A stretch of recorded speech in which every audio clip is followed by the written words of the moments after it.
Welcome to today's podcast. The topic is making sure you get paid. Hi, I'm Louise. This is Diane. We will be talking about, do you hate credit control? Do you always seem to be chasing? And we're going to start with some of our confessions, aren't we? Because we can sit here and pretend we're all great at it. But let's be honest, we learn through mistakes. And so let's share some mistakes, because we're not the only one that's made mistakes, are we? No. And I suspect that people listening or watching are going to be like, oh, yeah, mine was worse than that. Or, yes, I did that too. Because, it's normal. And that's the thing is here, we're confessing, but this is actually quite normal. And actually, I hear other people that do this. And, I talk to a lot of people that have done this themselves. This is about us telling you what's gone wrong and how you can fix it. So my confession is that we were cleaning for a client for, I think it actually might have been a bit longer, but I think it was probably 4 months before we realised she hadn't paid us a penny, and she was 4 hours a week. And she hadn't paid us a penny, and we just didn't have a system in place and didn't notice. Did she pay you? Eventually. But she was really angry. She was really cross with me for not telling her. That she'd had a free cleaner for 4 months. And it was really interesting lesson, not just in having the systems in place, but in the relationship between you and the client when you've got to chase the money. And like I said, she got really upset. She actually cancelled. She came back to us actually a little while later, but she cancelled originally because she was just really cross. I can't believe you've let my bill build up this far. And I was just like, did you not realise that you weren't paying? Everybody was meant to set up a standing order. That's how it worked when I first started. Weekly standing order. We didn't send invoices. And yes, she was really angry. And looking back, probably justifiably, but maybe not. I don't know. But it was a big lesson. 4 months of 4 hours a week cleaning at £15 an hour. I can't remember how much it was, but it was a lot of money. So we've had similar responses. So some of the things that we've had is, when people are supposed to pay weekly, and let's say they're not on their standing order direct debit and they missed a week. So you send a letter quite early on and they continue paying their weekly. So 3-4 months later, you chase them and say, look, you missed that week's payment there. You actually owe me. The anger, the emotion and anger. How dare you say I've not paid?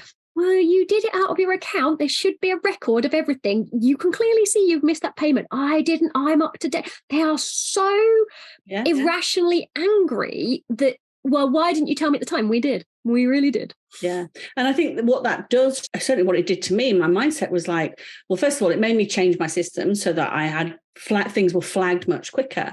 But it also did make me more nervous in a way at chasing for money, because it was like, well, I got that reaction when she patently hadn't paid for 4 months. She must have known she wasn't paying the cleaner for 4 months. And yet it was my fault. And it kind of made me think, oh, gosh. So now when I'm going to contact somebody about not paying, are they going to be angry with me? And it made it even harder to do the credit control. So it spiraled a little bit.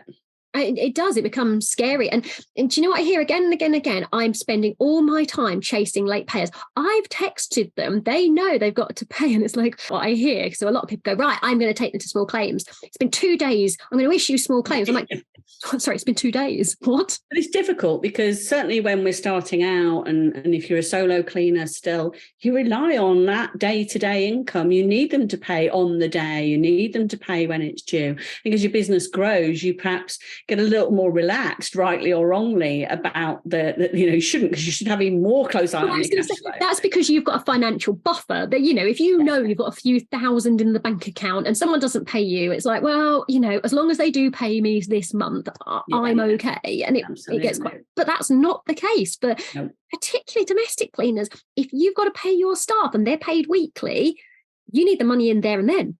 Yeah, absolutely. And if you can imagine, if 20% of your customers don't pay you, that means you're literally cleaning for free, because that's all of your profit gone. It's and crazy. Then not only have you cleaned for free, you've got the stress of angry customers and being let down. And these are people. And I think this is where it's harder for domestic cleaners, because it's this friendship again. We're in their houses. We're part of their lives. We're part of their families. So these people matter to us. They are part of our support network and we're part of theirs. Then they stab you. Like, when they don't pay you and they're fobbing you off and you're like, I've still got to turn up to your house and be polite and nice. And you seem to be deliberately screwing me over. Yeah, it's horrible. Yeah, and it's for me. If I was starting my business again, this would be one of my main focuses, is making sure I get paid, because so many times over the years it's been a challenge. Yeah, I just think it's very emotional. It's very hard. We face a lot of, I say we, it's in every industry. We face a lot of rejection, or we face a lot of, it ruins the friendships. Absolutely. So Louise, when your husband joined the business, what did he find? Go on, confess. So I had about 5, 6, 7 stuff. It was a long time ago. And my husband gave up his job and came and joined my business, all exciting. And the first thing he did is got my computer system, because I was all organized on the computer. And he was like, oh my goodness. This was about 2-3 days into him joining. He was like, do you know you've got outstanding money? I went, yeah, I know. They'll pay. They're all my friends. He went, you've got £3,000 outstanding. I was like, okay, well, I know them. Well, they'll pay me. They did all pay, I've got to say, because like I said, they're all regular clients. The problem was, though, like one of them who we cleaned for twice a week, so similar to you, we were doing 3 hours twice a week. And so big customer, and he chased them. And obviously they disputed, I have paid that one, or I haven't paid that one. They disputed it. And so he carried on chasing it, saying, well, no, this is what you have paid and this is what you haven't. And in the end, they got to the stage where they refused to deal with him, and they claimed that the business had lost its heart, because I was really nice. And he was like, well, it's all very well us having a heart and being lovely people and looking after you and everything, but there won't be a business if customers don't pay their bills. And he could look at it completely objectively. If they had said that to me, I would have been heartbroken. If they had told me that I'd lost my heart because I was chasing money, which was clearly owed to me, I don't know how I would have coped at the time. Like, it's really hard as a business owner. Yeah, and that's probably the biggest challenge around credit control in our businesses, is we're too close to it. We're too in love with it. We think our customers love us, and there's so much emotion around it that we just don't get paid. Basically, anybody that's going through this in right now, and I'm sure, Louise and I are not the only two people that have had this challenge in our business, realizing that you're not getting paid. How does that make you feel? It's crazy. So loving your business is one thing, and loving your customers, but you got to love yourself too. I think I hid from it. Like I knew they would eventually. So, and it was fine. I definitely hid from it. And I think a lot of cleaners, particularly those where maybe their partner is the main income earner, they do hide from this. And I was guilty of this. It doesn't help, does it? Like, are you running a business, or are you in this as a hobby? Because as a hobby, it's kind of hard work and unrewarding. And like, don't get me wrong, guys, it's fine, but it would be better if you got paid for it. Yeah. So we're running a masterclass in a couple of weeks' time for the DCVM members on this topic of making sure you get paid. And yes, we're going to be talking about payment methods, standing order, direct debit, and that sort of thing. But I suspect a lot of the conversation is going to be about, how does credit control make you feel? I feel like a lot of people just know they should do it, but don't want to do it. But because they procrastinate, they put it off because it makes them feel bad. Have you ever outsourced your credit control, Louise? No, but I was thinking about it. I would rather do a new quote for a new customer than chase payment from an existing customer. Yeah. How mad is that? Yeah. And when we do new quotes, we get a buzz. We feel good. Like, I love it. You feel wanted and liked. Whereas credit control is the opposite. Yeah. Do you think it is that need to be liked? I want everybody to like me. I don't want my customers to hate me and be angry at me because they haven't paid me. Crazy, but that's what it is. The kind of people, I think, and this isn't true for everyone, the kind of people in the cleaning industry, and the reason why we are such an amazing community in the DCBN, kind of people that get into this want to make a difference to people's life, like the sort of home comforts, being community, family. It means a lot to them. They like knowing that they make a difference and letting other people have their family at the weekends. These kind of people, as cleaners, we are so warm, caring, like, honestly, I don't want to say cleaners. I've just been told off. It's cleaning operatives, but the people in this industry God, I love these guys. But it doesn't always make for good business owners, does it? No. And credit control is part of business, isn't it? So yeah, I mean, you've got lots of options. You can outsource it. And actually somebody coming in completely from the outside, which is probably what your husband did, what Gareth did, isn't it? He came in and took an outside view. He wasn't personally involved with the customers. He hadn't cleaned their houses, seen their children grow up. So there was none of that. He was that outside person. And maybe that's what we need. Maybe you need somebody in your business that just does this on an ad hoc basis. And, you know, I don't know, but you've got to find a way of doing it. You can put systems in place where you take payments automatically, but there's still going to be an element of credit control. And there is a lot that the DCBN does. So by having the biggest problem a lot of people find is they don't know how to word what they want to say, because you can't just say pay me now or else. And when we say or else, I did come up with an or else. Can I tell you what I did once? Right, off the topic slightly, but there was a customer and we had to do a deep clean on their house, and my team and I turned up at the end, but they'd been there the equivalent of about 10, 12 hours. So fair size clean. And they were supposed to meet me at the end and pay. So I get there at the end and they didn't turn up. So I phoned them and they said, oh, we're at the Trafford Centre. Now the Trafford Centre is 20 minutes drive away from me. And I was like, fine, I'll wait here, but I'll bill you while I'm here, right? Or you can do a bank transfer straight across. You know, it's all online banking. If you'd rather do that, you can do that, and I won't bill you a penny extra.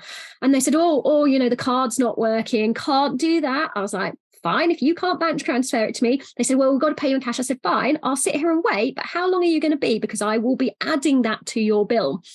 Anyway, an hour, I sat there for an hour. An hour later, they turned up, but I was at the point sort of going, well, what do I do? Like, I can't sit in this house all day. Like, what am I supposed to do? And I was like, are you tempted to make it dirty again? Obviously, you can't destroy a house. There's laws against this. You cannot do this. You can't decide to just take their TV. Like, however much you believe should just take their TV or whatever, you cannot do that. And I'm a little bit aware of the laws.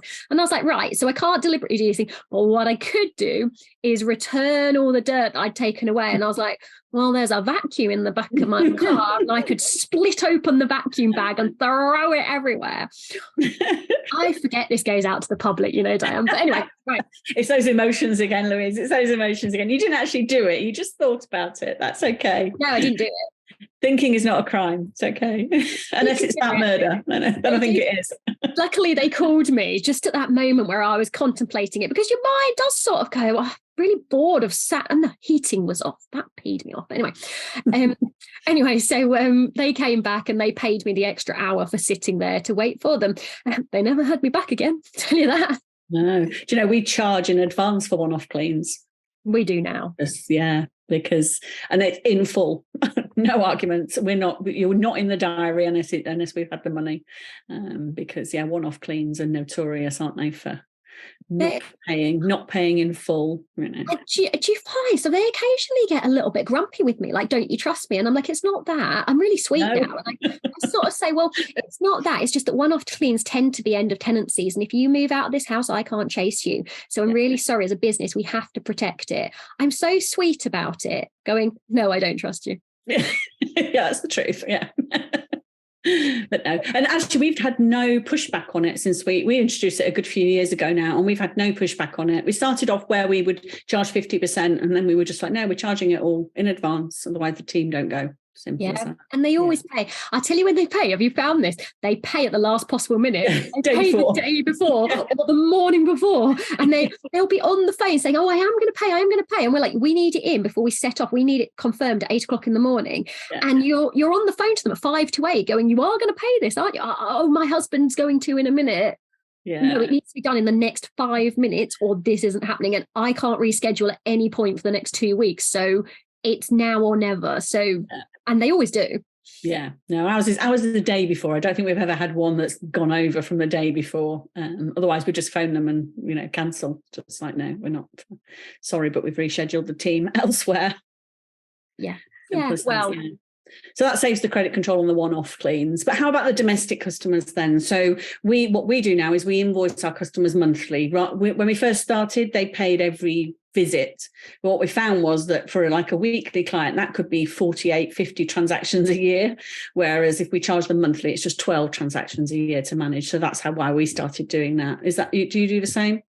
No, we do. We bill after every clean. Okay. So the bill automatically comes out after every clean, and it's all on direct debit. And so we had, I don't know if you've had this, so standing orders. Oh, they do love to set up, I'll transfer it to you, right? Which sounds all well and good. And again, I see loads of people where it's transfer so easy now, isn't it? There's no excuse, but they forget about it. Now customers go, well, I'll transfer it to you. And I'm like, no, I'm really sorry, but we're not going to go down that route, because it only takes one chase of that transfer not coming in on time, and our costs go up, and I keep my costs really competitive. And if you want to go on that and I have to chase you, then it's going to put your prices up. And they soon agree to direct debit, because we don't need, I think running a cleaning business is challenging enough without having to deal with that side of customers. They already want to swap their days around and have this done on the clean and that done on the clean. Why on earth would I want the confrontation of credit control as well? Yeah.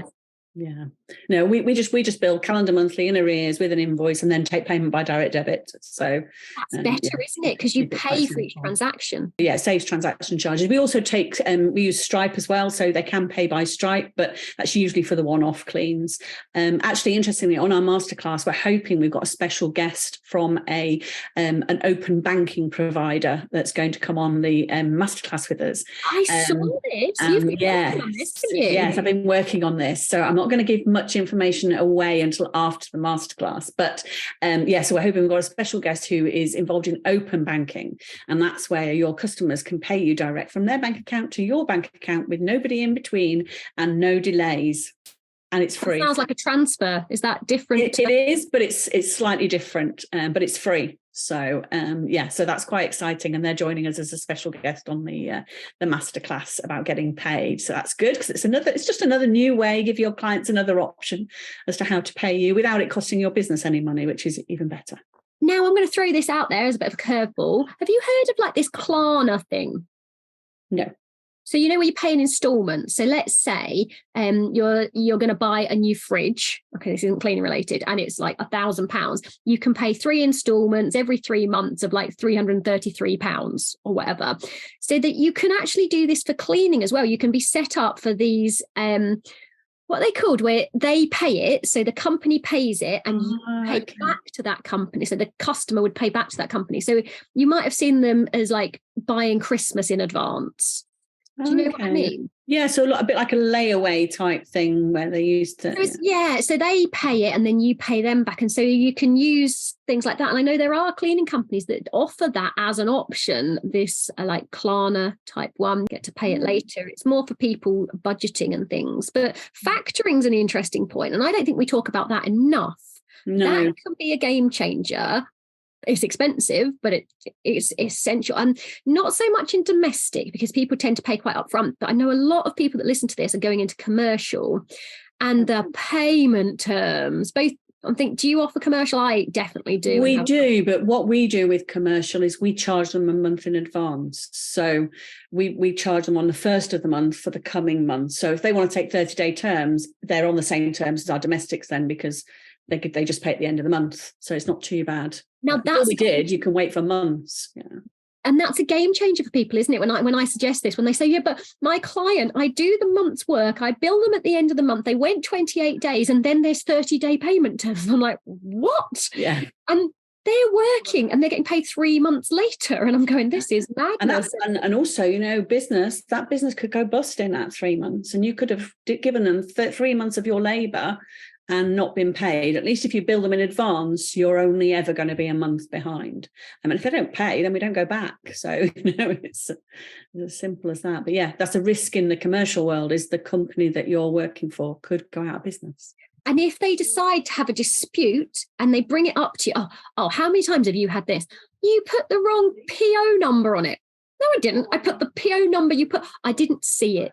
factoring, very important, because it means that if you're not getting those payment terms, so let's say you hired a load of people to do student accommodation, you did all your work in 1 month, but actually you've got to pay them all and that money is not coming in for 3 months, then you would do factoring. So you might pay another company, they would pay the money immediately. You'd sell your invoices to this other company, they pay it to you immediately, and then they would claim it back, but you might only get 90% of your invoice. I think you're lucky if you got 90%, but so maybe more like 80.